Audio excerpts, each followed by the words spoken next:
Every artist creates a self-portrait. We will be starting our unit on self-portrait, and honestly, you could do self-portraits again and again and again. In fact, our whole class could be devoted just to self-portraits. There's a lot to be learned from self-portraits.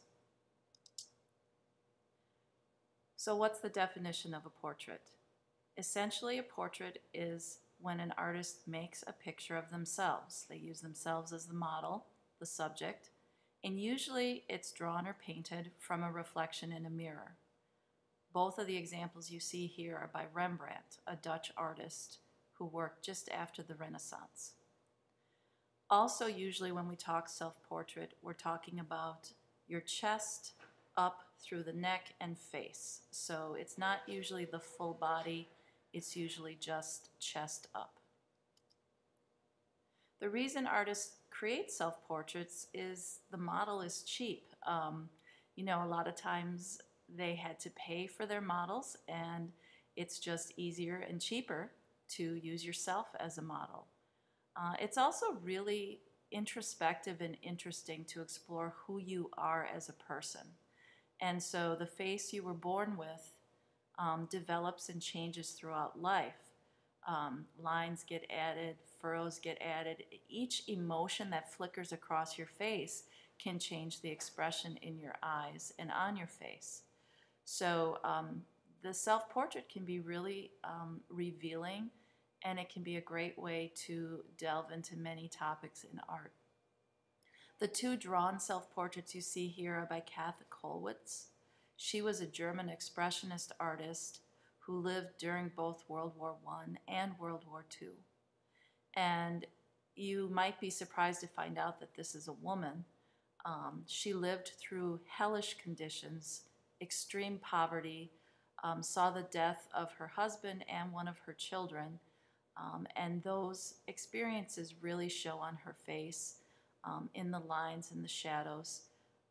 It's really actually quite beautiful. I know that you might think she looks ugly or almost skeletal. I saw these drawings in real life when they came to the Milwaukee Art Museum, and her line and the energy in it is really quite gorgeous. Vincent van Gogh is probably one of the most famous artists who created self-portraits. His painted self-portraits show the changes in his own mental health. As we know, Vincent van Gogh slowly but surely declined into mental health issues, eventually killing himself, although now there are some people who think he didn't kill himself at all. There's actually a theory that he may have been accidentally shot by hunters who were hunting crows near the field where he painted his final painting called Crows Above Wheatfield. So that's a little aside about Vincent van Gogh. But what's interesting about his images is how beautiful his colors are. Van Gogh was really good at using color to show his emotions and his expressions. And as painters, using color to your advantage and thinking about all that you've learned about color theory can be something really worthwhile. So Van Gogh used expressive lines to the point where, as he moved through his depression and his mental health issues, the backgrounds even became kind of overwhelming, as life was also becoming overwhelming to him. He struggled with extreme poverty during his life. None of his paintings sold during his lifetime. Now they're worth millions, tens of millions of dollars, but back then they were not worth anything.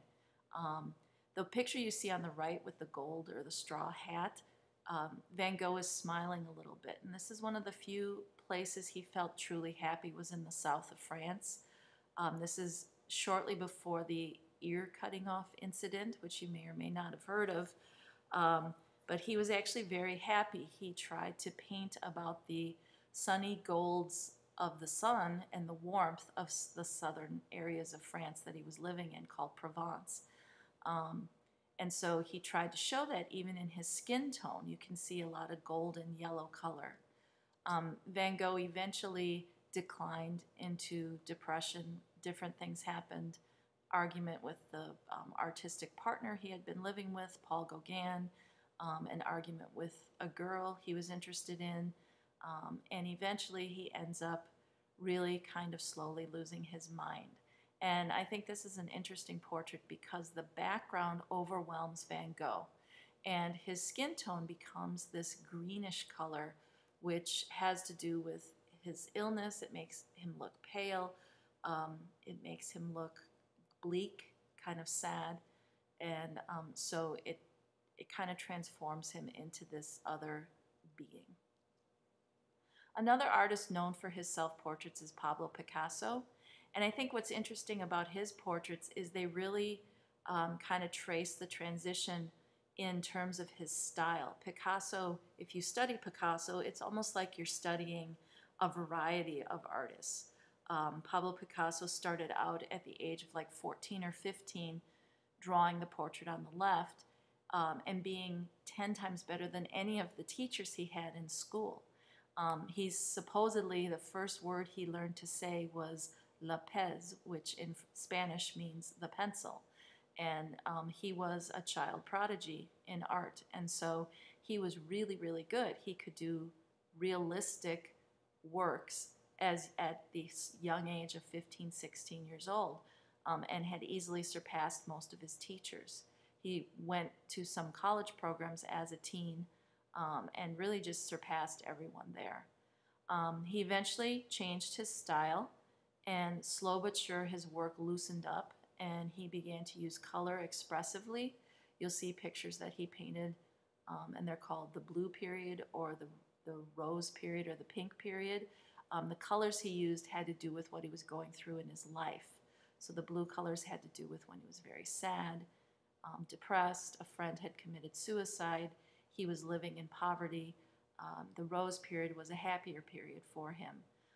You can see the middle portrait, he really has started to loosen up his brush strokes. He's using color more expressively.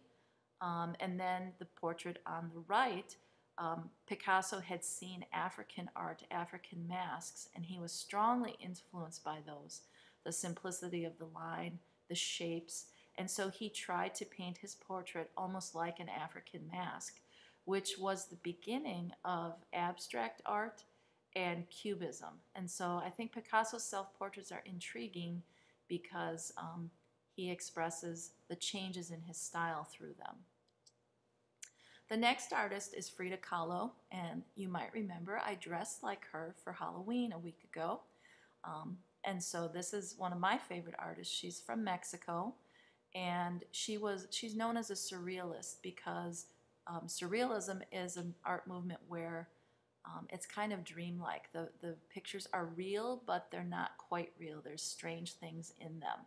And so Frida, the story about her is she had some really tragic things happen in her life. When she was 18 years old, she was in a bus accident, and a pole pierced through her body, piercing through her spine and her reproductive organs, and caused her to be in a full body cast for over a year. And so while she laid in bed in this full body cast, she obviously was bored and decided that she would start painting. And so they set up an easel for her in bed, and she began to paint from bed. And obviously the only person she had around her was her bedroom and her self-portraits. So she started doing these self-portraits that became very expressive of what she was seeing and feeling, and became very famous. They're kind of cartoony a little bit, but they really do express her life experiences and what she felt about herself. She was married to Diego Rivera, who you see in the picture labeled 1930, the drawing. And Frida and Diego had a very kind of tumultuous relationship. They were sometimes in love, sometimes fighting, but they stayed together for quite some time. And so the picture you see called 1944 is an image of Frida joined to Diego. And she tried to merge their faces and the idea of the sun and the moon, and he's her everything. She often felt conflicted. She lived in two different worlds, both the European westernized world and the more primitive Mexican culture. And so the picture at the top of the page shows Frida in those two worlds, one as dressed traditional Mexican clothes, the other dressed more like in European style clothing. And she said she felt as if she had two hearts. Leonardo da Vinci is another artist known for his self-portraits. This is him as an old man, and it's a drawing. I was fortunate to see this drawing in Italy when I was there a few years ago. It's basically almost all just line. He drew this with Conte crayon, which are similar to crayons you use if you took drawing class. Chuck Close is another artist famous for his paintings. These are both paintings, believe it or not. The one on the left is one where Close was getting more interested in pixels in terms of computer art, and he started doing his portraits to get them to look almost like pixels on a computer. So each tiny little square is printed to look kind of like a pixel. And then when you look at it up close, it just merges together, but when you look at it from a distance, you actually see the self-portrait. Also, the thing about Chuck Close is he suffered a debilitating injury through illness and injury, and he is now in a wheelchair. So these are massive canvases that he works on, and so what he does is he has it so that the canvases are raised and lowered in his studio on electrical lift, and he is able to work on just a section of it and then have it moved up or down so that he can continue to work large. The image on your right is from the 1970s. It's also Chuck Close. It is a painting, believe it or not. He's part of this movement called hyperrealism, where he painted with a teeny tiny brush, tried to get every single pore and hair that you saw on the person. Another artist whose portraits I think are worth looking at is Lucian Freud. He just died recently. He was known for his almost like meaty use of paint. It feels almost like that paint is like a sculpture on the canvas. His portraits have been called ugly because they're so honest and realistic in the way that they try to display the sculptural quality of flesh, especially people who are wrinkled or getting older. This is actually a slide from my fashion class that I used to teach, but the idea that when you start to look at portrait, you want to look at your face shape. And we all have different face shapes. So thinking about what is my face shape and how do I start with that shape. So in self-portrait, in your sketchbook, go ahead and draw this figure. You're going to draw the face shape that you see in the mirror. And you're going to draw a vertical line to divide the oval in half. And you're going to then also draw a horizontal line to divide the oval in half. And then you're going to draw a horizontal line about halfway between that midline and the chin. And you're going to draw a horizontal line 2/3 between the horizontal midline and chin. And this is going to kind of map out and set up your portrait. The first midline, the first horizontal midline you drew is where your eyes will go. They'll be centered on that line. So when we talk about eyes are spherical in nature. They're a ball.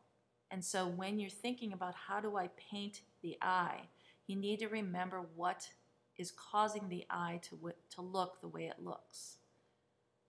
It is a ball that's placed in a socket. So the shading and rendering that you do with paint is affected by that eye shape.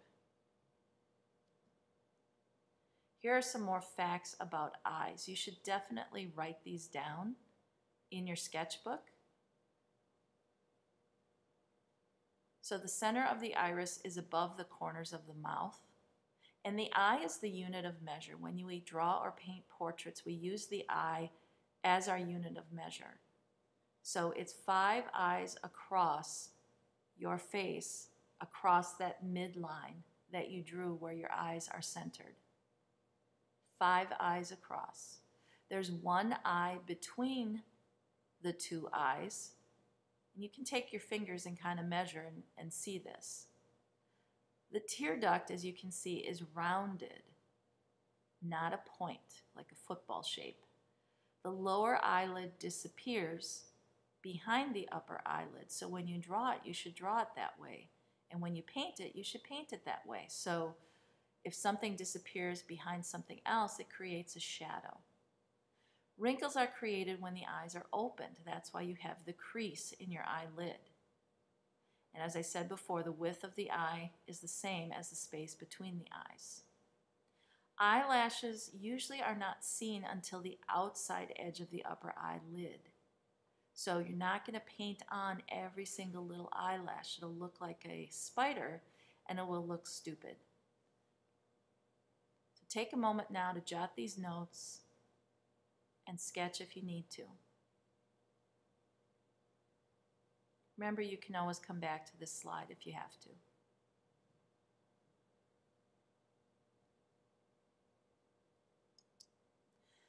Noses are probably one of the more challenging things to paint, and it's really kind of about what's there and what's not there. There are no lines. The nose is best painted or drawn without using lines. Instead, you need to think about what is the nose. The nose sticks out furthest from the face, therefore it is the lightest area of the face. So the bridge of the nose goes to the eyebrow, but it's not connected. Nostrils are narrower than the tip of the nose, and there are varied curves and shadows, like I said, that are the key to painting the nose. So the nose sticks out, so the upper part of it, the part that sticks out farthest, is going to be the lightest. The parts that slope off the sides would be one of the darker areas and need to be shown as shadows. The nostril also casts a shadow on the sides of the face. So make sure that you draw and paint the nose appropriately.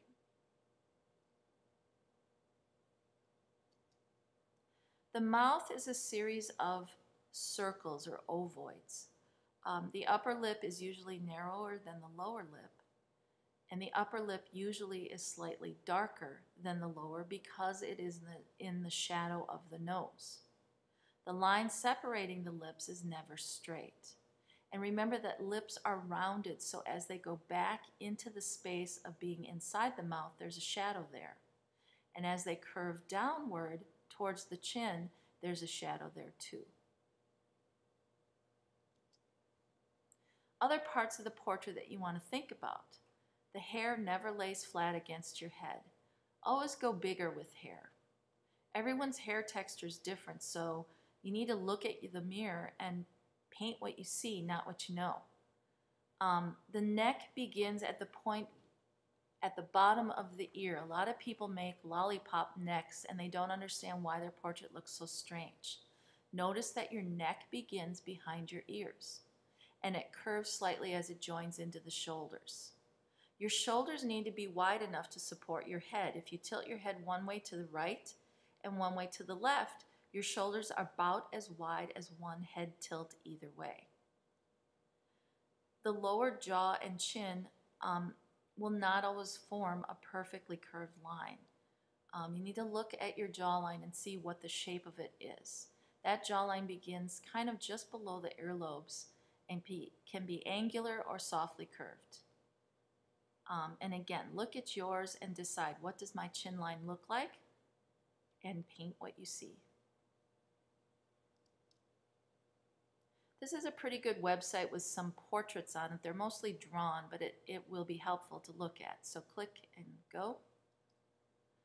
And you might say, why can't we do this unit by looking at photos instead of looking in the mirror?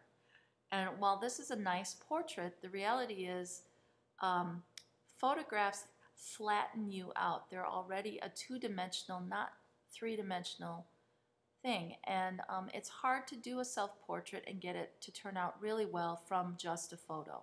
So we're going to be using a mirror, and part of the reason is that each subtle little emotion and feeling that goes through is visible on your face, especially through your eyes. And so we want to try to capture not just what do you look like, but who are you? What are you feeling? And so that's the goal of the artist, and that's your goal with this unit. So we will work from mirrors. It's going to be more realistic to do it this way. and your view will be less compacted. It'll also be a less cropped view of yourself. These are some student examples of drawn self-portraits.